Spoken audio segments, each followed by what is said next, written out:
지난 시간 우리는 의인의 인생의 이 고난이 끊이지 않는 이유를 함께 살펴봤습니다. 아브라함과 롯은 여러분 모두 의인입니다. 그러나 두 사람이 재물의 문제로 다투었고 그로 인해 서로 갈라서게 됐습니다. 그것이 창세기 13장의 이야기였죠. 그런데 그렇게 다툼이 끝나고도 두 사람의 인생은 어떠했습니까? 불행 끝 행복 시작이 아니었죠. 오히려 두 사람의 인생에 더 큰 문제가 기다리고 있었습니다. 바로 전쟁의 문제였습니다.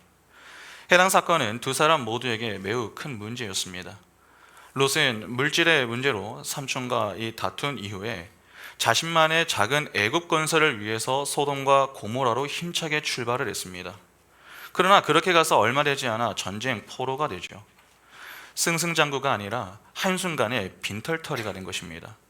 단순히 재산만 잃는 그러한 정도가 아닙니다. 자신의 생명을 잃을 위기에 놓인 것입니다. 반면에 아브라함은 어떻습니까? 자신의 품을 떠난 롯이 전쟁 포로가 되었다 하는 소식을 들었습니다. 이에 그를 구하기 위하여 나서야 하는 그러한 상황이 되었죠. 그런데 롯을 구하기 위해서는 먼저 당시에 막강한 동방 원정군을 상대해야 합니다. 거인족과 막강한 군대를 보유했던 족속들이 그 동방 원정군 앞에 차례대로 무릎을 꿇었습니다. 그렇게 연전연승을 하며 반란을 일으킨 족속까지 모두 제압하며 승리의 전리품과 포로들을 붙잡아서 이제 본국으로 돌아가고 있는 중입니다. 그러니까 사기로 따지면은 가장 절정에 있을 그때에 동방연합군과 싸워야 했었던 이 아브라함이었던 것입니다. 은혜를 원수로 갚은 원수 같은 이 롯을 위하여서 지금 아브라함은 승산 없는 싸움을 해야 하는 그러한 처지입니다. 이것이 아브라함 인생에 찾아온 세 번째 시험이었습니다. 조카를 구하기 위하여 전쟁에 뛰어들어야 하는 삼촌 아브라함이나 작은 애국 건설을 기대하며 떠났지만 전쟁 포로가 된 롯이나 두 사람에게 해당 사건은 똑같이 큰 위기였습니다. 모두에게 생명에 위협이 될 만한 그러한 사건이었다는 것입니다. 두 사람은 의인인데 왜 이렇게 고난이 끝나지 않는 것입니까? 기본적으로 고난은 성장을 위해 주어지는 것입니다. 그러면 하나님이 의인인 그들의 인생에 끝없는 고난을 허락하심은 무엇 때문이겠습니까? 지속적인 그들의 신앙 성숙과 성장을 위해서입니다. 다시 말해서 의인인 아브람과 롯의 영적 유익을 위하여서 그러한 사건과 사고들을 허락하신다 하는 것입니다. 여러분, 하나님은 택한 백성을 구원하시고 그냥 가만히 내버려 두시는 그러한 분이 아닙니다. 영적 어린아이의 상태로 두시는 그러한 분이 아니라는 것입니다. 영적 어른으로 성장하게 하십니다. 고난은 우리에게 고통을 주지만 동시에 그 고통이라는 과정을 지나면서 서서히 단단해집니다. 그러니까 조금씩 자라는 것입니다. 로마서 5장 3절부터 5절 보시면 다만 이뿐 아니라 우리가 환난 중에도 즐거워하나니 이는 환난은 인내를, 인내는 연단을, 연단은 소망을 이루는 줄 알미로다. 소망이 우리를 부끄럽게 하지 아니함은 우리에게 주신 성령으로 말미암아 하나님의 사랑이 우리 마음에 부은 바 됨이니. 우리 인생의 고난과 문제가 끊이지 않으면 우리 편에서는 고통의 연속이지만 하나님 편에서는 자기 백성을 향해 쉬지 않으시는 하나님의 열심과 사랑을 보여주는 내용이 되기도 합니다. 그러니까 우리는 고난을 지날 때마다 이 역사 속에서 내가 겪고 경험하게 되는 끝나지 않는 그 고난보다 그 고난들까지 동원하여 우리의 성장과 성숙을 이루시기 위하여 쉬지 않으시고 일하시는 하나님의 열심과 은혜를 바라볼 수 있어야 합니다. 그래야 같은 고난이 주어져도 누군가는 그 끝없는 고난 때문에 불평하고 절망하여 주저앉아 있을 그때, 누군가는 고난 넘어 우리를 위하여 일하시는 그 하나님을 바라보면서 믿음의 담대함을 가지고 다시 일어나 고난을 통과하고 신앙의 성장과 성숙을 이룰 수 있는 것입니다. 그런데 아브라함이 겪은 시험들을 잘 한번 보시기 바랍니다. 하나님의 부름을 받고 난 이후 지금까지 그는 총 3번의 시험을 만났습니다. 첫 번째 시험이 무엇입니까? 심한 기근의 문제였습니다. 두 번째 시험이 조카 롯과의 다툼에 관한 문제였고, 세 번째 시험이 동방 원정군을 상대하여서 롯을 구해야 하는 문제입니다. 여기 아브라함에게 주어진 시험들 중에 아브라함이 쉽게 통과할 수 있는 시험이 있습니까? 하나도 없습니다. 아브라함이 스스로의 힘으로 해결할 수 없는 문제들입니다. 아마 누군가 목사님 그래도 두 번째 시험은 좀 할 만한 시험 아닙니까? 그렇게 생각을 하실지 모르겠습니다. 생각하는 분들이 계실지 모르겠습니다. 첫 번째와 세 번째 시험에 비해서는 조금 나을 수는 있습니다. 그러나 사실 그 역시 아브라함에게는 매우 힘든 문제였습니다. 아브라함에게 롯은 의지의 대상이었습니다. 그에게 거는 기대가 매우 컸죠. 애굽에서 그의 아내인 사례를 잃을 수 있는 그 순간에도 여러분 아브라함은요 힘들어하지 않았습니다. 성경을 잘 보면은 롯과의 다툼 사건과 달리 애굽에서 바로에게 아내를 넘긴 그 일로 하나님이 그를 위로하셨다라고 하는 이야기는 나오지 않습니다. 그러나 롯과의 다툼 사건은 어떻습니까? 롯이 떠난 그 이후에 하나님이 아브라함을 찾아가서 말씀으로 위로를 하십니다. 하나님의 위로가 주어졌으면 그 당시 아브라함에게 위로가 필요했다는 말 아닙니까? 왜 위로가 필요합니까? 롯이 떠나간 그 일에 대한 인간적인 실망감과 슬픔이 그만큼 컸기 때문에 그렇습니다. 그러니까 두 번째 시험 역시 아브라함 편에서는 쉽지 않은 문제였던 것이죠. 하나님이 아브라함의 인생에 주신 문제는 여러분 하나도 쉬운 게 없습니다. 그러면 좀 궁금하죠. 왜 하나님은 아브라함이 스스로 해결할 수 있는 정도의 시험이 아니라 스스로 해결할 수 없는 문제들만 만나게 하시는 것인가? 우리는 자꾸 우리 힘으로 해결할 수 있는 문제를 주시면 참 좋겠다 그렇게 생각을 합니다. 그러나 잘 한번 생각해 보시기 바랍니다. 만일 우리가 우리의 힘으로 해결할 수 있는 문제가 주어지게 되면은 어떤 일이 벌어지겠습니까? 하나님이 시험을 주시는 이유와 목적은 그 시험을 통해서 자기 부인을 하게 하시고 겸손히 하나님의 은혜를 구하라고 주시는 겁니다. 그러니까 하나님, 저는 하나님이 아니면은 안 됩니다. 저를 도와주십시오. 그렇게 내가 힘으로 여기던 그 세상의 힘들을 가만히 내려놓고 하나님을 힘으로 여기며 지내게 하려고 우리가 우리 힘으로 감당할 수 없는 시험들을 주시는 것입니다. 그러니까 우리가 하나님 앞에서 하나님, 제가 제 힘으로 해결할 수 있는 문제를 좀 주세요. 그렇게 간구하는 것은 저는 하나님이 아니어도 문제를 해결할 수 있어요. 그것을 고백하는 것이 되는 것입니다. 그러면 하나님이 시험을 주시는 의도와 어긋나게 되겠죠. 하나님은 하나님을 더 붙들라고 시험을 주시는 것인데 그것이 나의 가치를 높이고 나를 자랑하는 수단이 되면 안 되는 것입니다. 우리가 해결할 수 있는 문제라면은 여러분 굳이 우리가 하나님을 찾고 의지해야 할 이유가 무엇입니까? 내가 조금만 더 노력하면 안 됩니까? 그러니까 우리가 해결할 수 있는 문제만 주어지면 우리는 점점 하나님을 더 가까이 하는 것이 아니라 반대로 하나님의 품에서 서서히 멀어지게 되는 것입니다. 하나님의 품 안에 있는 자는 겸손합니다. 그러나 그 밖에 나서게 되면 어떻게 됩니까? 교만하게 됩니다. 교만은 패망의 선봉이죠. 멸망의 자리에 서게 되는 것입니다. 하나님이 자기 백성을 그러한 자리로 가게 하시겠습니까? 우리를 구원하시며 그 교만의 자리에서 건져내셨는데 다시 그 이전의 자리로 가게 가만히 내버려 두시겠느냐 하는 것입니다. 결코 그럴 수 없습니다. 그래서 하나님은 우리 인생의 문제를 만나게 하실 때마다 하나님의 도움과 은혜가 아니면 해결할 수 없는 그러한 문제들만 만나게 하시는 것입니다. 그러니까 시험과 고난 그리고 문제를 만나더라도 그 문제를 주신 의도를 정확히 알고 만나야 제대로 통과할 수 있는 것입니다. 그러면 보시기 바랍니다. 아브라함의 인생에 찾아온 세 번째 시험이 무엇이죠? 전쟁에 관한 문제입니다. 아브라함이 동방 원정군과 상대하여서 롯을 구출해야 합니다. 라이언 일병 구하기처럼 조카 롯을 구해야 하는 그 임무가 지금 아브라함에게 주어진 것입니다. 그러나 그 임무를 수행하기가 너무나도 어렵습니다. 왜냐하면 아브라함이 상대해야 할 이 동방 원정군의 위세가 너무나도 막강하기 때문이죠. 지난주에 동방 원정군의 행보에 대해서 이야기를 좀 자세하게 해드렸습니다. 거인족들을 비롯해서 수많은 가나안 왕들 그리고 나라들이 동방 연합군에 의해서 차례대로 무너졌습니다. 보통 연전 연승을 하면은 군대의 사기는 하늘을 찌릅니다.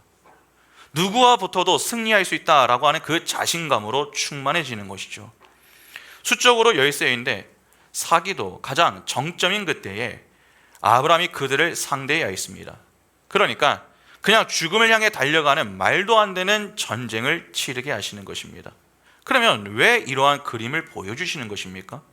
이 전쟁은 아브라함의 전쟁이 아닌 하나님의 전쟁임을 보여주기 위해서입니다.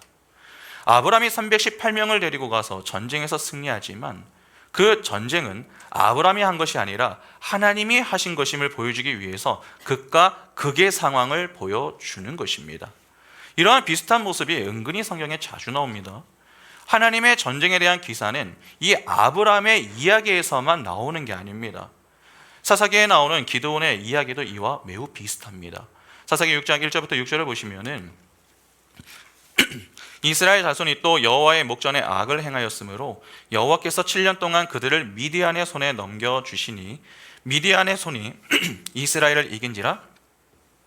이스라엘 자손이 미디안으로 말미암아 산에서 웅덩이와 굴과 산성을 자기들을 위하여 만들었으며 이스라엘이 파종한 때면 미디안과 아멜렉과 동방 사람들이 치러 올라와서 진을 치고 가사에 이르도록 토지 소산을 멸하여 이스라엘 가운데에 먹을 것을 남겨두지 아니하며 양이나 소나 나귀도 남기지 아니하니 이는 그들이 그들의 짐승과 장막을 가지고 올라와 메뚜기 떼같이 많이 들어오니 그 사람과 낙타가 무수함이라. 그들이 그 땅에 들어와 멸하려 하니 이스라엘이 미디안으로 말미암아 궁핍함이 심한지라. 이에 이스라엘 자손이 여호와께 부르짖었더라. 여기 보면은 미디안과 아멜렉 그리고 동방의 사람들이 이스라엘을 괴롭혔습니다. 이에 궁핍이 극에 달하니까 이스라엘이 어떻게 합니까? 하나님을 찾습니다. 이에 하나님이 부른 자가 기드온입니다.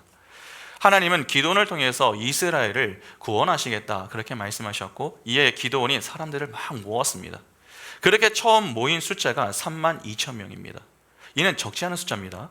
당시 그들이 상대해야 할 미디안과 아멜렉 군대에 대해서 성경은 이렇게 이야기를 합니다. 사사기 7장 12절 보시면 미디안과 아멜렉과 동방의 모든 사람들이 골짜기에 누웠는데 메뚜기의 많은 수와 같고 그들의 낙타의 수가 많아 해변의 모래가 많은 같은지라. 여기 보면은 미디안과 아멜렉 사람들을 두고서 뭐라고 합니까? 메뚜기의 많은 수와 같고 모래가 많은 같았다라고 하죠. 그러니까 도저히 셀 수 없을 만큼 많은 군대가 있었다 하는 말입니다. 8장을 보면 이 묘사에 대한 구체적인 내용이 나옵니다. 사사기 8장 10절에 보시면 이때 세바와 살문나가 갈골에 있는데 동방 사람의 모든 군대 중에 칼든 자 12만 명이 죽었고 그 남은 15,000명 가량은 그들을 따라와서 거기에 있더라. 여기 보면 미디안의 연합군은 총 13만 5천 명이다 라고 하는 것을 알 수가 있습니다. 처음 이스라엘이 모인 인원의 약 4배가 넘는 수입니다. 그러니까 이스라엘이 모인 인원도 적은 수는 아니지만 미디안의 연합군을 상대하기에는 턱없이 부족한 수였습니다. 적어도 전쟁에서 승리를 하기 위해서는 한 사람당 최소 4명 이상은 죽여야 승리를 할 수 있었던 것이죠. 그런데 하나님이 정말 안간힘을 다해 싸워도 승리를 장담할 수 없는 그러한 상황에서 기드온에게 이렇게 말씀을 주십니다. 사사기 7장 2절부터 7절 보시면 여호와께서 기드온에게 이르시되 너를 따르는 백성이 너무 많은즉 내가 그들의 손에 미디안 사람을 넘겨주지 아니하리니 이는 이스라엘이 나를 거슬러 스스로 자랑하기를 내 손이 나를 구원하였다 할까 함이니라. 이제 너는 백성의 귀에 외쳐 이르기를 누구든지 두려워 떠는 자는 길르앗산을 떠나 돌아가라 하라 하시니 이에 돌아간 백성이 22,000명이요 남은 자가 10,000명이었더라. 여호와께서 또 기드온에게 이르시되 백성이 아직도 많으니 그들을 인도하여 물가로 내려가라. 거기서 내가 너를 위하여 그들을 시험하리라. 내가 누구를 가리켜 내게 이르기를 이 사람이 너와 함께 가리라 하면 그는 너와 함께 갈 것이요 내가 누구를 가리켜 내게 이르기를 이 사람은 너와 함께 가지 말 것이니라 하면 그는 가지 말 것이니라 하신지라. 이에 백성을 인도하여 물가에 내려가매 여호와께서 기드온에게 이르시되 누구든지 개가 핥는 것 같이 혀로 물을 핥는 자들을 너는 따로 세우고 또 누구든지 무릎을 꿇고 마시는 자들도 그와 같이 하라 하시더니 손으로 움켜 입에 대고 핥는 자의 수는 300명이요 그 외의 백성은 다 무릎을 꿇고 물을 마신지라. 여호와께서 기드온에게 이르시되 내가 이 물을 핥아 먹는 300명으로 너희를 구원하며 미디안을 내 손에 넘겨 주리니 남은 백성은 각각 자기의 처소로 돌아갈 것이니라 하시니. 여러분, 하나님이 지금 기드온에게 뭐라고 말씀하십니까? 2절에 너를 따르는 백성이 너무 많다 하시면서 그 수를 줄이라고 명하시죠. 이에 기드온이 줄이고 줄였더니 남은 인원이 몇 명입니까? 300명입니다. 32,000명에서 300명까지 줄어든 것입니다. 오늘 본문의 318명과 비슷한 숫자죠. 하나님은 그들을 데리고 그 전쟁을 승리케 하시겠다, 그렇게 말씀하십니다. 32,000명이 13만 5천 명을 상대하는 것과 300명이 13만 5천 명을 상대하는 것, 다가오는 느낌부터가 좀 다르지 않으십니까? 안 그래도 승리를 장담하기 어려운 상황인데 왜 하나님은 더 많은 인원을 보내주시는 것이 아니라 그 반대로 싸우기 전부터 사기를 꺾는 그러한 모습을 보이시는 것입니까? 왜 300명만 데리고서 싸우겠다 그렇게 말씀을 하시느냐 하는 것입니다. 그 이유가 2절에 명확하게 나오는데 이 2절을 새 번역으로 한번 보겠습니다. 사사기 7장 2절에 새 번역입니다. 주님께서 기드온에게 말씀하셨다. 내가 거느린 군대의 수가 너무 많다. 이대로는 내가 미디안 사람들을 내가 거느린 군대의 손에 넘겨주지 않겠다. 이스라엘 백성이 나를 제쳐놓고서 제가 힘이 세어서 이긴 줄 알고 스스로 자랑할까 염려된다. 하나님이 뭐라고 하십니까? 처음 모인 인원으로 싸워서 이길 경우에 그 전쟁에서 그들이 그들의 힘으로 이긴 줄 알까봐, 그래서 그들이 그들의 힘으로 이겼다고 자랑할까봐 그래서 해산시켰다, 그렇게 말씀하십니다. 그러니까 하나님의 전쟁은 하나님의 손에 의해 승패가 갈린다라고 하는 것을 교훈하기 위해 의도적으로 그렇게 하신 것입니다. 이해가 되시죠? 다윗과 골리앗의 싸움도 비슷합니다. 사울이 왕으로 통치하던 때에 이스라엘과 블레셋 간의 전쟁이 일어났습니다. 이때 나라의 운명을 건 한판 싸움을 해야 했습니다. 이 블레셋의 골리앗이 이를 제안했던 것입니다. 1대1로 싸우면은 최소한의 피해로 승리를 얻을 수 있으니까 굳이 서로 힘을 낭비하지 말고 그냥 1대1로 전쟁의 승패를 결정하자, 그렇게 골리앗이 제안을 했던 것입니다. 그러나 그 누구도 이에 응수하면서 싸움에 나서는 이가 없었습니다. 지난주에도 보았지만 여러분, 골리앗은요 그냥 작은 아이가 아닙니다. 거인이었습니다. 더욱이 그는 어려서부터 용사로 지냈던 자였습니다. 그런 그를 상대한다 하는 것 자체도 부담이지만 그 한 번의 싸움으로 나라의 운명이 정해집니다. 그러니까 얼마나 심적 부담이 크게 다가오겠습니까? 이에 그 누구도 나서지 못하고 두려워 떨고 있었습니다. 사무엘상 17장 8절부터 11절 보시면 그가 서서 이스라엘 군대를 향하여 외쳐 이르되 너희가 어찌하여 나와서 전열을 벌였느냐? 나는 블레셋 사람이 아니며 너희는 사울의 신복이 아니냐? 너희는 한 사람을 택하여 내게로 내려보내라. 그가 나와 싸워서 나를 죽이면 우리가 너희의 종이 되겠고 만일 내가 이겨 그를 죽이면 너희가 우리의 종이 되어 우리를 섬길 것이니라. 그 블레셋 사람이 또 이르되 내가 오늘 이스라엘의 군대를 모욕하였으니 사람을 보내어 나와 더불어 싸우게 하라 한지라. 사울과 온 이스라엘이 블레셋 사람의 이 말을 듣고 놀라 크게 두려워하니라. 여러분, 바로 이때에 누가 등장을 하느냐? 다윗이 등장합니다. 당시에 다윗은요 10대 청년이었습니다. 전쟁에 참여할 수 있는 자격도 주어지지 않았던 때였습니다. 그런 그가 나라의 운명을 건 한판 승부를 하겠다고 나선 것이죠. 그러니까 그 모습을 본 주변 사람들의 반응이 어떠했습니까? 형들을 비롯하여서 그 어느 누구도 그러한 다윗의 용기에 박수를 보내면서 환호하지 않았습니다. 큰형 엘리압은 다윗을 책망했고 사울 왕은 전쟁에 나서려는 자가 다윗임을 확인하고 야, 너는 안 된다, 그렇게 체념하는 모습을 보였습니다. 같은 아군인데 그 누구에게도 인정을 받거나 지지를 받지 못했습니다. 아군에게도 인정을 받지 못하는 자가 여러분 적군에게 인정을 받겠습니까? 받지 못합니다. 골리앗은 다윗이 자신과 싸우겠다고 나오는 그 모습을 보면서 매우 자존심이 상했습니다. 이에 다윗이 이스라엘의 대표로 나오니까 그를 향하여 뭐라고 합니까? 사무엘상 17장 43절부터 보시면 블레셋 사람이 다윗에게 이르되 내가 나를 개로 여기고 막대기를 가지고 내게 나아왔느냐 하고 그의 신들의 이름으로 다윗을 저주하고 그 블레셋 사람이 또 다윗에게 이르되 내게로 오라 내가 내 살을 공중의 새들과 들 짐승들에게 주리라 하는지라. 다윗이 블레셋 사람에게 이르되 너는 칼과 창과 단창으로 내게 나아오거니와 나는 만군의 여호와의 이름 곧 내가 모욕하는 이스라엘 군대의 하나님의 이름으로 내게 나아가노라. 오늘 여호와께서 너를 내 손에 넘기시리니 내가 너를 쳐서 내 목을 베고 블레셋 군대의 시체를 오늘 공중의 새와 땅의 들 짐승에게 주어 온 땅으로 이스라엘에 하나님이 계신 줄 알게 하겠고 또 여호와의 구원하심이 칼과 창에 있지 아니함을 이 무리에게 알게 하리라. 전쟁은 여호와께 속한 것인지 그가 너희를 우리 손에 넘기시리라. 골리앗이 얼마나 자존심이 상했으면은 여러분 다윗을 향해서 뭐라고 합니까? 네가 나를 개로 여기는구나. 그렇게 자신을 무시하는 태도에 분노했습니다. 모두가 골리앗의 승리를 점쳤을지 모르죠.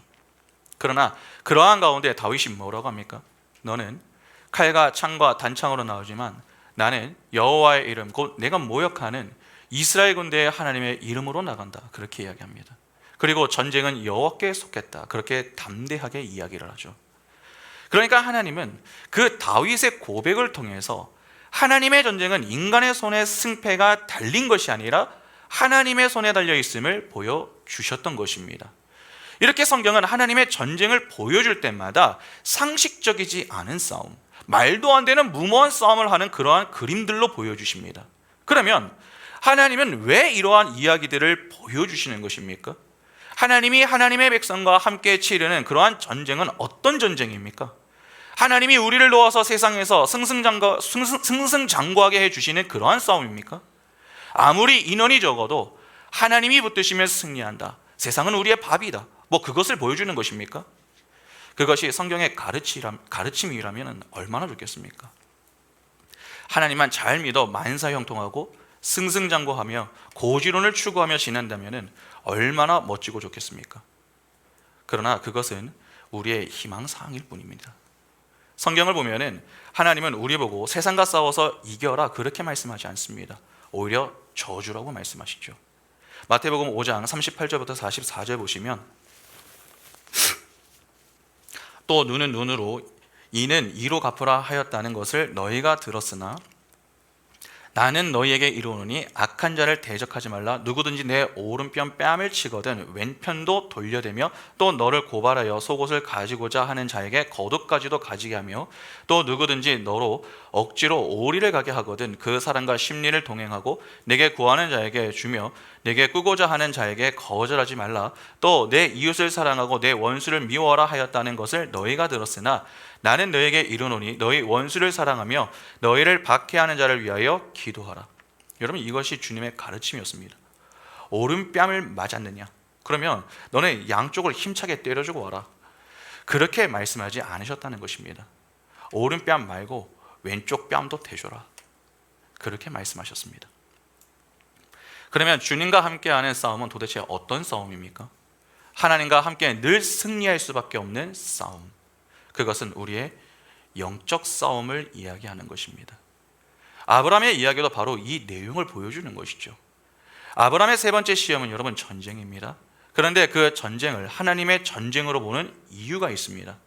여러분 아브라함이 동방 원정군과 이후 전쟁을 하여서 승리를 거둡니다. 주로 승리를 하면 어떻게 됩니까? 전쟁의 보상을 얻습니다. 창세기 14장 11절과 12절 보시면 내 왕이 소돔과 고모라의 모든 재물과 양식을 빼앗아 가고 소돔에 거주하는 아브라함의 조카 롯도 사로잡고 그 재물까지 노략하여 갔더라. 연합군이 승리를 하고 재물을 빼앗았고 전쟁 포로를 데려갔습니다. 전쟁에서 수고한 보상이자 승리의 대가인 것이죠. 그러면 아브라함도 전쟁에서 승리를 했다면 이러한 어떤 물리적인 보상이 있어야 하는 것 아닙니까? 그러나 아브라함은 어떠했습니까? 물리적으로 또는 세상적인 보상이 있었습니까? 없었습니다. 그렇다고 아브라함이 연합군을 격파하고 그 나라를 취하여 다섯 나라를 대표하는 왕이 되었습니까? 아니면 그들에게 살 기회를 줄 테니까 내게 조공을 바치라, 그렇게 복종시켰습니까? 아브라함은 그 전쟁을 통해서 어떠한 전쟁 보상을 얻지 못했습니다. 승리한 대가를 얻지 못했다는 말입니다. 그리고 상당히 흥미로운 부분이 있습니다. 여러분, 아브라함이 연합군과 싸워서 이겼습니다. 그러면 일단 기습 공격에 의해서 패배를 했다고 해도 다시 재정비를 해서 아브라함을 공격하면 되는 것 아닙니까? 혹시 힘을 가지고 있는 왕들이나 장수들이 가장 중요하게 생각하는 것이 무엇인 줄 아십니까? 명예입니다. 사극을 보면 한 번씩 장수들이 붙잡히면 뭐라고 합니까? 적군이기는 하지만 죽이기 아까워가지고 적군의 이 왕이 내 수하의 장수가 되어라, 그렇게 이야기를 하면은 붙잡힌 장수가 그 말을 듣고서 뭐라고 합니까? 감사합니다, 그렇게 얘기하지 않죠. 자신을 조롱하지 말고 장수답게 죽게 해달라고 이야기합니다. 살 기회가 주어졌음에도 불구하고 그것을 마다하는 것입니다. 왜 이렇게 이야기합니까? 그들은 생명보다 명예를 더 중요하게 여겼기 때문에 그렇습니다. 그만큼 명예를 중요하게 생각하는 이들이 군인입니다. 군인이 그러하다면 여러분, 한 나라의 왕은 어떠하겠습니까? 왕도 똑같습니다. 잘 나가던 왕이라면 자신의 명예가 실추되는 것 참지 못합니다. 동방연합군의 왕들은 전부 큰 나라의 왕들입니다. 명예를 중시하는 자들이죠. 그래서 소돔과 고모라를 비롯한 5나라가 독립전쟁을 일으켰을 때에 이를 제압하기 위하여서 나섰던 것 아닙니까? 그들에게는 독립전쟁이지만 반대로 그들라오멜에게는 무엇이 되는 것입니까? 자신의 명예를 더럽히는 일이 되는 것입니다. 그래서 나섰던 것입니다. 그런데 지금까지 모든 전쟁에서 승리를 했던 동방연합군이 어디서 듣지도 못하던 어떤 무리에게 참패를 당했습니다. 그러니까 내 나라의 왕들 중 그 누구든 자신의 명예를 회복하기 위해서라도 아브라함을 공격할 법도 한데 성경을 보면 그러한 이야기가 나오질 않습니다. 오늘 본문을 잘 한번 보시기 바랍니다. 창세기 14장 13절부터 16절 보시면, 도망한 자가 와서 히브리 사람 아브라함에게 이르니 그때 아브라함이 아모리 족속 마므레의 상수리 숲을 근처에 거주하였더라. 마므레는 에스골의 형제요 또 아넬의 형제라. 이들은 아브라함과 동맹한 사람들이더라. 아브라함이 그의 조카가 사로잡혔음을 듣고 집에서 길리고 훈련된 자 318명을 거느리고 단까지 쫓아가서 그와 그의 가신들이 나뉘어 밤에 그들을 쳐부수고 다메섹 왼편 호박까지 쫓아가 모든 빼앗겼던 재물과 자기의 조카 롯과 그의 재물과 또 부녀와 친척을 다 찾아왔더라. 여기 보면은 그냥 아브라함이 롯을 구하기 위하여 출격했다, 그가 전쟁에서 승리하여 롯을 구했다, 그게 전부입니다. 동방연합군이 처음에는 패했지만 이후 다시 정비를 해서 아브라함과 치열한 승부를 펼쳤으나 결국 패배했다, 그러한 이야기는 나오지 않습니다. 왜 그러한 내용들이 하나도 없는 것입니까? 이는 하나님의 전쟁을 교훈하는 하나의 시청각 자료이기 때문에 그렇습니다. 그러니까 하나님은 어떤 의도를 가지고 이 전쟁을 일으키신 것입니다. 때문에 우리는 해당 사건을 보면서 자꾸 이상한 호기심을 가지고 엉뚱한 질문을 던지지 않도록 주의를 해야 합니다. 도대체 아브라함이 어떤 전략을 사용했기에 연합군들이 속수무책으로 당한 것일까? 그와 함께한 자들이 어떤 자들이었기에 승리를 거둔 것인가? 왜 그들은 한 번의 패배로 끝을 내는 것인가? 그러한 것들에 궁금함을 가질 필요가 없다는 말입니다. 오히려 이 사건을 통해 하나님이 주시고자 하시는 교훈이 무엇인가? 아브라함의 인생에 왜 이 사건을 허락하셨는가? 이를 통해 믿음의 조상 아브라함과 믿음의 후손인 우리에게 주시는 메시지가 무엇인가? 그러한 것에 관심을 두어야 하는 것입니다. 하나님은 아브라함의 전쟁을 통해 하나님의 택한 백성이 그들의 신앙생활에 겪게 되는 보편적인 영적 전쟁을 보여주시는 것입니다. 우리는 이를 놓치면 안 됩니다. 에베소서 6장 12절에 우리의 씨름은 혈과 육을 상대하는 것이 아니요 통치자들과 권세자들과 이 어둠의 세상 주관자들과 하늘에 있는 악의 영들을 상대함이라. 지금 제가 약을 자꾸 먹고 있는데 지금 콧물이 자꾸 목에 걸려가지고 발음이 좀 안 되는 거 조금만 이해해 주십시오. 여러분, 바로 이 전쟁을 이야기하는 겁니다. 그러면 정서와 권세 등의 우리 대적들과의 영적인 싸움은 구체적으로 어떤 싸움입니까? 골로새서 2장 14절과 15절에 우리를 거스르고 불리하게 하는 법조문으로 쓴 증서를 지우시고 제하여 버리사 십자가에 못 박으시고 통치자들과 권세들을 무력화하여 드러내어 구경거리로 삼으시고 십자가로 그들을 이기셨느니라. 에베소서에 우리 대적으로 등장하는 그 정서와 권세가 완전히 패배하는 내용이 여기 나옵니다. 여기 제하여 버리사라고 하는 이 말은 빼앗다, 약탈하다, 망쳐버리다 라고 하는 뜻입니다. 예수께서 십자가로 우리의 대적인 정사와 권세를 약탈하여 망하게 만들어 버렸다라고 하는 것입니다. 이렇게 우리 성도가 이 땅에서 벌이고 있는 정사와 권세와의 전쟁은 십자가에서 이미 결판이 나 있는 싸움인 것입니다. 그런데 바울은 에베소서에서 우리 성도는 그 정사와 권세와 싸움을 자신의 신앙 여정 동안 열심히 싸워내야 한다, 그렇게 이야기를 합니다. 주님이 이미 이겨 놓았다고 하면서 우리에게는 너희가 싸워야 한다라고 하는 것입니다. 이 말이 무슨 말입니까? 주님과 사단의 전쟁은 여러분 이미 십자가에서 결판이 나 있습니다. 그러나 성도는 그의 삶 속에서 예수 그리스도의 십자가 전쟁을 재현하며 살도록 되어 있습니다. 우리가 주님의 군사로 예수 그리스도의 십자가 전쟁에 참여하게 되는 것입니다. 그러나 승패는 이미 정해져 있는 것입니다. 그래서 우리의 영적 싸움은 우리는 질 수가 없는 것이죠. 중간에 위기가 찾아오고 고비는 올 수 있어도 끝내 승리할 수밖에 없습니다. 그러니까 우리는 결과를 모르고 영적 싸움을 하는 자들이 아니라 알고 싸우는 자들입니다. 여러분, 우리의 마지막 자리가 어디입니까? 승리의 자리, 영광의 자리입니다. 그 자리가 우리의 자리란 사실을 알면은 고난 중에서도 위기 앞에서도 우리가 기죽을 필요가 있습니까? 없습니다. 중도에 실수하는 것과 넘어지는 것도 결국 영원한 승리를 향한 걸음의 역할을 하는 것입니다. 그러한 것들 때문에 우리가 패배하지 않는다는 것이죠. 그래서 우리에게는 늘 소망이 있는 것입니다. 고린도전서 15장 24절과 25절에 그 후에는 마지막이니 그가 모든 통치와 모든 권세와 능력을 멸하시고 나라를 아버지 하나님께 바칠 때라. 그가 모든 원수를 그 발 아래에 둘 때까지 반드시 왕 노릇하시리니.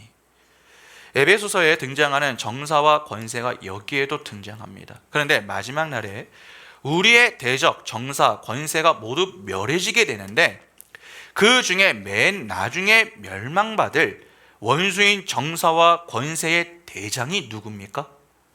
사망입니다. 그러면 우리가 이 땅에서 싸워야 하는 전쟁은 사망으로 대표되는 어떤 영적 세력과의 싸움이다라고 하는 말 아닙니까? 그런데 그 사망이라고 하는 것이 어떻게 이 역사 속에 들어오게 되었습니까? 로마서 5장 12절에 그러므로 한 사람으로 말미암아 죄가 세상에 들어오고 죄로 말미암아 사망에 들어왔나니 이와 같이 모든 사람이 죄를 지었으므로 사망이 모든 사람에게 이르렀느니라. 사망은 인간의 죄로 말미암아 인간 세상에 뚫고 들어와 버린 것입니다.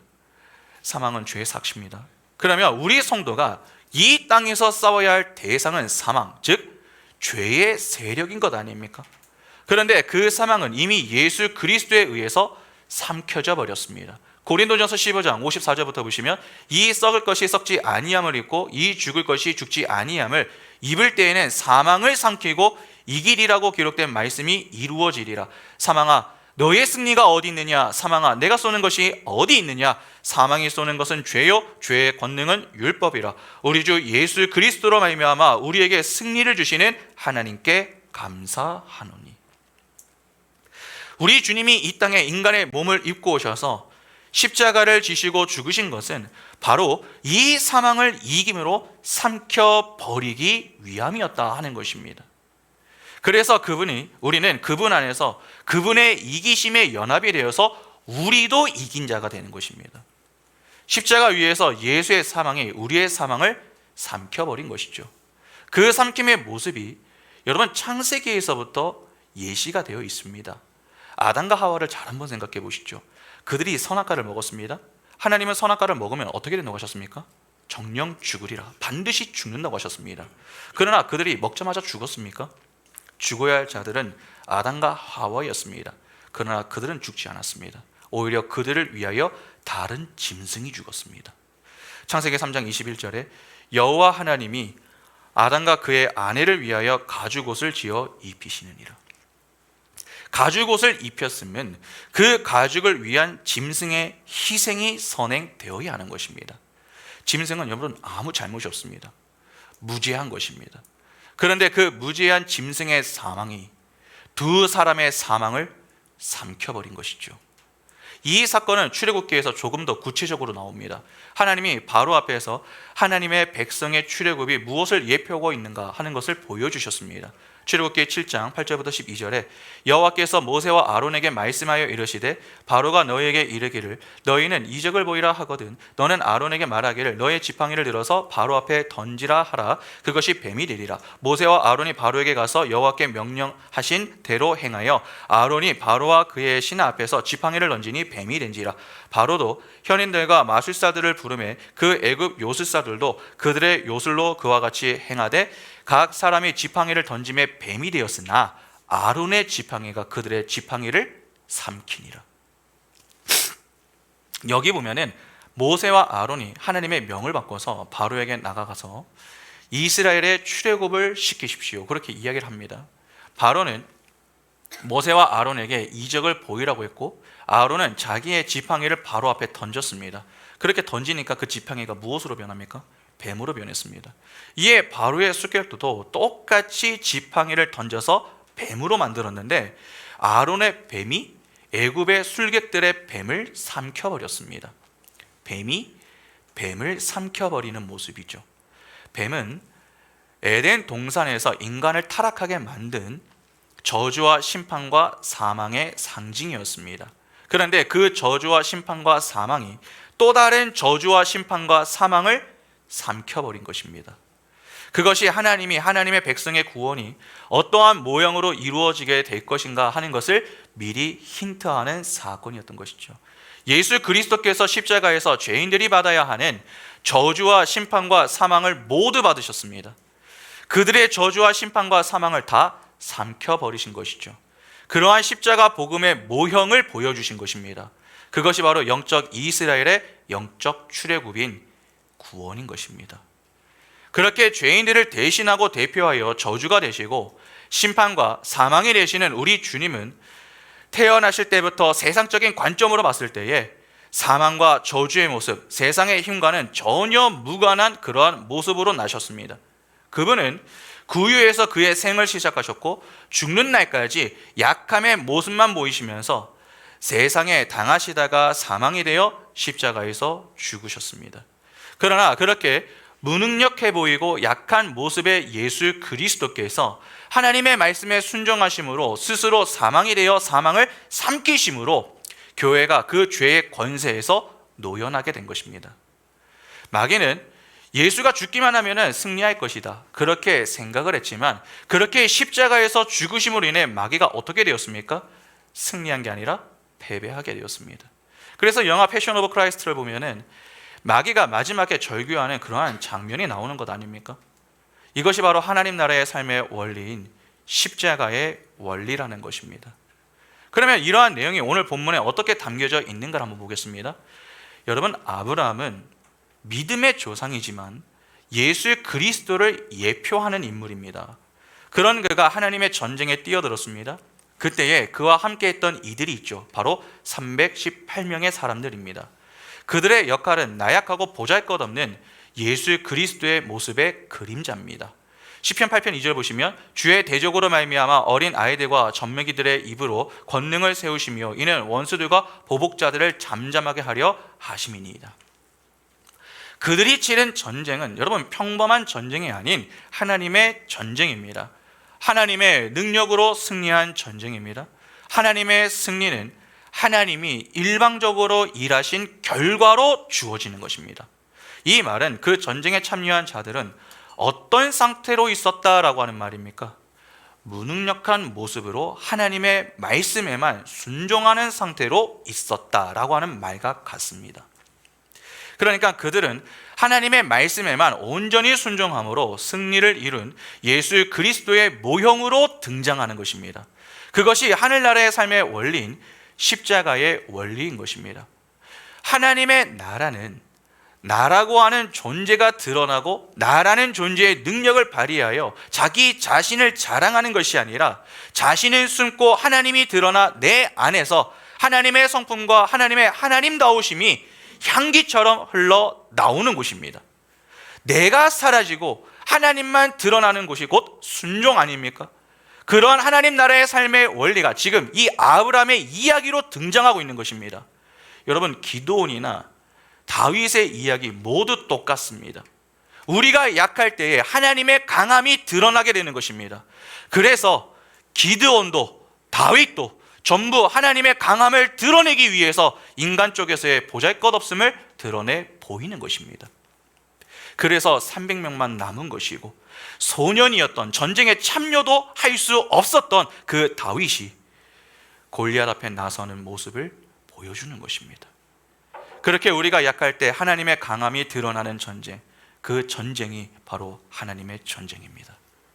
고린도후서 12장 10절에 그러므로 내가 그리스도를 위하여 약한 것들과 능력과 궁핍과 박해와 공고를 기뻐하노니 이는 내가 약한 그때의 강함이라. 하나님의 승리는 바로 그러한 모습으로 예수 그리스도의 십자가로 이 땅에서 가시적으로 실현된 것입니다. 지금 아브라함의 보잘것없는 출격은 십자가의 전쟁을 예표하는 것입니다. 그러니까 하나님의 백성들의 전쟁은 모두 하나님이 왕이시고 우리는 티끌인 피조물이다 라고 하는 것을 인정하는 싸움인 것입니다. 잘 한번 생각해 보시기 바랍니다. 여러분, 지금 이 아브라함이 전쟁에 나가기 위해서는 반드시 해야 하는 것이 있습니다. 그것이 무엇입니까?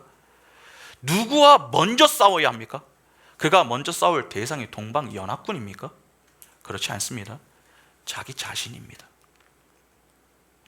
자신의 죄와 싸워야 합니다.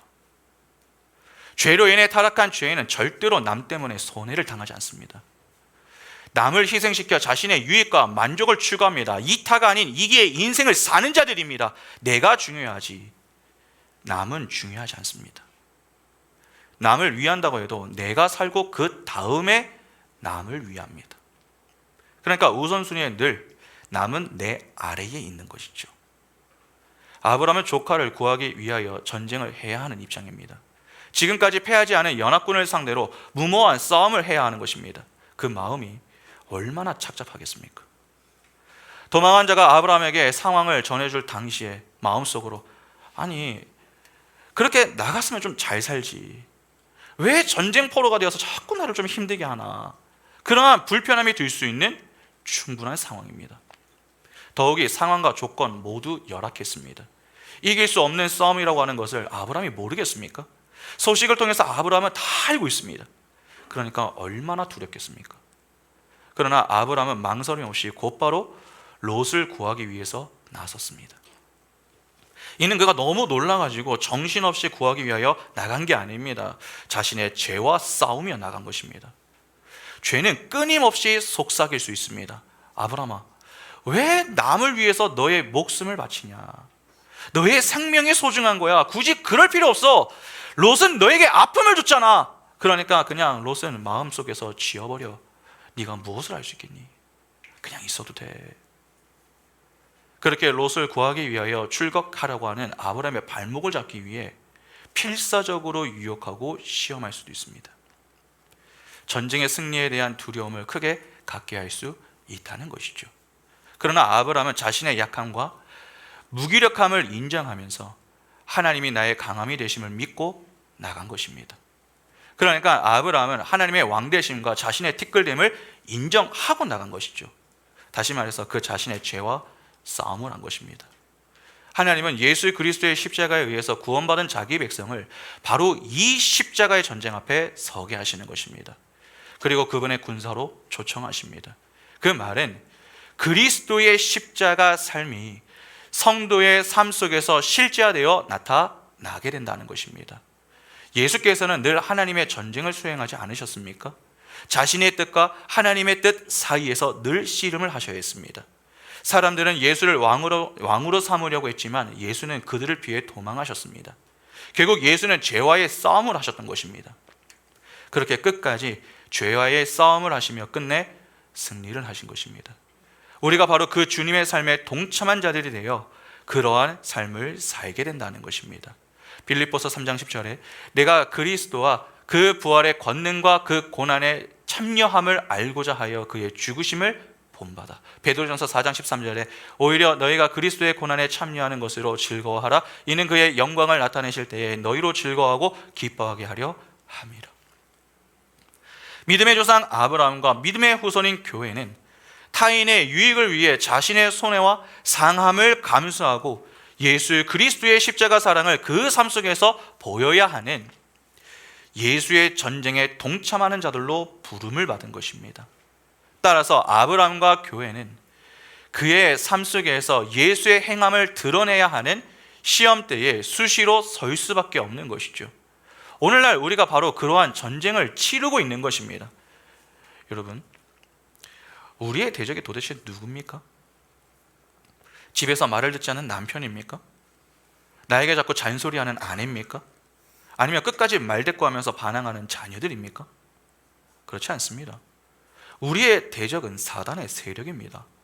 그리고 그러한 세력은 먼 곳에 있지 않습니다. 우리 안에 존재하고 있습니다. 말씀을 들어도 말씀대로 듣지 않고 거꾸로 듣는 나, 믿음으로 사랑하지 않고 내 힘으로 사랑하려고 고집부리는 나, 죄들을 통해 죄의 무서움과 무거움을 교훈하셔도 여전히 살만하다고 하나님을 간절히 찾지 않는 나, 그를 통해 나를 훈련시키시는데 훈련에는 관심이 없고 그냥 편하기만을 바라는 게으른 나, 바로 나 자신이 문제인 것입니다. 그래서 우리는 매일, 아니 매 순간 아브라함의 이러한 전쟁을 치르게 되는 것입니다. 내가 상대해야 할 것은 내 눈에 보이는 다른 사람이나 상황이 아닙니다. 내가 가지고 있는 죄입니다. 그러니까 나의 최고의 적은 바로 자기 자신임을 아셔야 됩니다. 내가 나를 이기지 못하는데 어떻게 남을 이기면 남을 도울 수 있습니까? 그래도 우리는 남을 돕겠다고 나서면서도 결국 내가 상처받고 불평과 원망하는 자리에 서게 되지 않습니까? 나를 이기지 못하기 때문입니다. 우리는 아브라함이 치르는 전쟁을 매일 치열하게 치르고 있습니다. 그때 우리는 어떠한 자세로 이 전쟁에 임해야 합니까? 이미 예수 그리스도께서 이겨놓으신 전쟁입니다. 때문에 우리는 우리 눈에 감당하기 너무나도 벅차 보이는 이 전쟁에 겁내지 않고 우리의 죄성을 향해 믿음의 담대함을 가지고 나가야 하는 것입니다. 우리 성도가 우리 자신의 힘으로 우리 안에 있는 죄를 이겨낼 수 있습니까? 절대로 이기지 못합니다. 많은 사람들이 착각하는 것 중에 하나가 무엇입니까? 인간은 위대한 존재다, 그렇게 생각하는 것입니다. 인간은 생각보다 강하다, 그렇게 여기는 것이죠. 그러나 정말 인간은 위대하고 강한 존재입니까? 그렇지 않습니다. 눈썹 하나 또는 보이지 않는 작은 이물질 하나가 눈에 들어가도 그것 때문에 괴로워서 어떻게 해야 할지 몰라 힘들어하는 존재가 바로 인간입니다.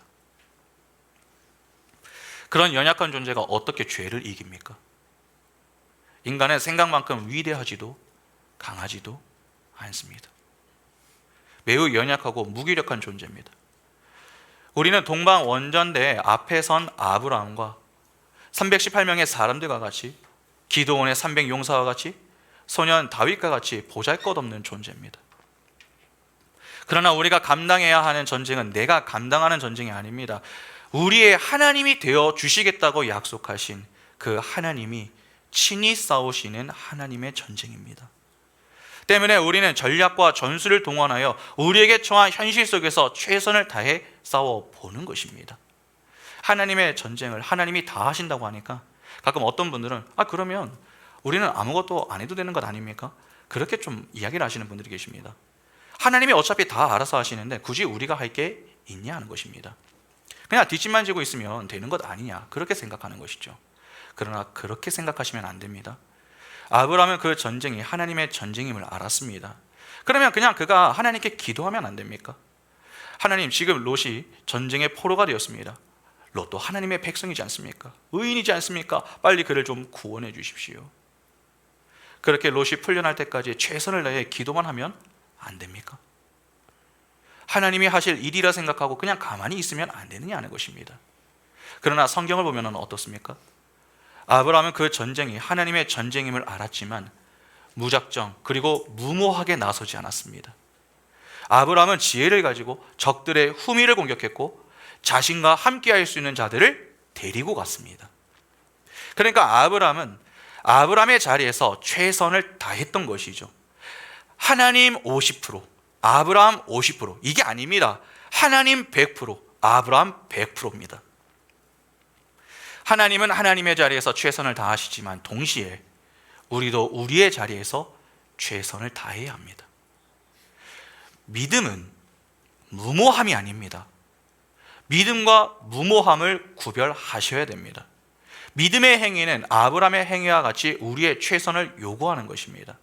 우리는 최선을 다해 우리의 죄와 싸워야 합니다. 주님이 알아서 하시겠지. 그렇게 여기고 가만히 있으면 이기지 못합니다. 만약에 그렇게 해서 패하고 하나님의 탓을 한다면 그것은 하나님을 시험하는 것이며 동시에 우리의 게으름을 숨기고 합리화하는 것밖에 되지 않습니다. 하나님은 그분의 백성을 위하여 최선을 다하십니다. 그러면 그분의 백성은 어떻게 해야 합니까? 똑같이 최선을 다해야 합니다. 언약은 쌍방의 노력이 필요합니다. 한쪽만 노력하는 게 아닙니다. 하나님의 백성이 그 백성의 자리에서 최선을 다하기 위하여 필요한 것이 바로 믿음이죠. 그러면 우리는 어떤 믿음을 가지고 최선을 다해야 하는 것입니까? 우리 주님이 이미 우리의 모든 죄를 십자가에서 다 도말하셨다라고 하는 그 분명한 확신을 가지고 믿음으로 죄와 싸워야 하는 것입니다. 물론 때때로 우리는 실수할 수 있고 또 넘어짐을 경험할 수도 있습니다. 그러나 그것이 곧 실패나 패배가 아님을 아셔야 됩니다. 자꾸 실수하는 것 때문에 넘어짐 때문에 괴로워하시는데 여러분, 끝날 때까지 끝난 게 아닙니다. 성공과 완성이라는 지점에서 보면은 우리의 실수와 넘어짐은 승리를 향한 징검다리의 역할이 되는 것입니다. 꼭 기억하시기 바랍니다. 결국 하나님의 전쟁에서 승리하는 쪽은 하나님입니다. 하나님 안에 있는 우리는 절대로 패배하지 않습니다. 우리는 내가 이길 수 있을까? 그것을 고민하며 가는 자들이 아니라 승리는 나의 것이다. 그렇게 확고한 구원의 확실성을 믿고 간혹 실수와 넘어짐을 경험하더라도 주님께서 우리를 찾아와 일으켜 세워주실 때에 감사함으로 일어나 순종의 행진을 이어가며 믿음의 선한 싸움을 싸워 나갈 수 있어야 하는 것입니다. 왜 그렇습니까? 우리는 이길 수도 있기 때문이 아니라 이길 것이기 때문에 그렇습니다. 그러나 그 싸움을 하기 위하여 하나님이 우리에게 요구하시는 것이 있음을 기억하셔야 됩니다. 믿음의 선한 싸움을 감당하게 하시기 위하여 하나님은 우리의 삶에 우리가 붙들려고 하는 그 세상의 힘을 버리게 하십니다. 그리고 영적인 것을 택하게 하신다 하는 것이죠. 우리는 그것이라도 있어야 가능하지 않겠습니까? 그렇게 힘들어할지 모르지만 그렇지 않습니다. 여러분, 우리의 싸움은요, 이 세상 것들을 얼마나 많이 가지고 있느냐의 싸움이 아닙니다. 죄를 얼마나 멀리 하느냐의 싸움입니다. 그 사실을 아는 자들은 양자택일을 해야 하는 상황이 될 때에 고민하지 않고 바로 하나님을 택합니다. 세상을 나의 힘으로 여기는 것이 아니라 하나님을 나의 힘으로 여기며 점점 영적인 성숙과 성장의 자리로 향하는 것입니다. 하나님을 경험한 자와 경험하지 못한 자, 여러분 평소에 비슷해 보입니다. 그러나 하나님을 경험한 자는 고난을 지나면 지날수록 더욱 하나님과의 관계가 깊어집니다. 왜냐하면 선택의 기로에서 늘 하나님을 선택하기 때문이죠. 내가 하나님을 택했을 때에 주어지는 그 승리를 경험했기 때문에 그 승리의 경험을 가지고 또 다른 위기, 더 큰 문제를 만나도 하나님을 택하여 내가 약할 때에 강함 되시는 그 하나님을 경험하게 됩니다. 그래서 그러한 자들은 고난을 신앙의 성숙과 성장의 기회로 사용합니다. 그런 자들은 문제를 만나도 망설이지 않습니다. 고민을 많이 하지 않습니다. 하나님과 세상사에서 너는 무엇을 택할래? 그렇게 질문이 주어지면 곧바로 나는 하나님. 그렇게 하나님을 택하고 그 다음을 생각합니다. 그러나 그렇지 않은 자들, 즉 하나님을 경험하지 못한 자들은 어떻습니까? 고난을 만나는 게 두렵습니다. 그럴 때마다 위기관리 능력을 발휘하여서 문제를 좀 수습을 해보려고 합니다. 그러다가 스스로 해결할 수 없는 큰 문제를 만나면 불평하고 원망하죠. 상당히 신중해지고 고민이 많아집니다. 갈등을 하는 것입니다. 소위 계산을 하는 것이죠. 무엇이 내게 더 좋을까? 어떻게 해야 손해를 좀 덜 볼 수 있을까? 그런 생각들만 하면서 시간을 자꾸 낭비합니다. 그래서 다음 단계로 넘어가야 되는데 넘어가질 못합니다. 늘 제자리 걸음입니다. 그런 자들은 처음 몇 번 승리를 할지 모릅니다. 그러나 늘 두려움이 가득합니다.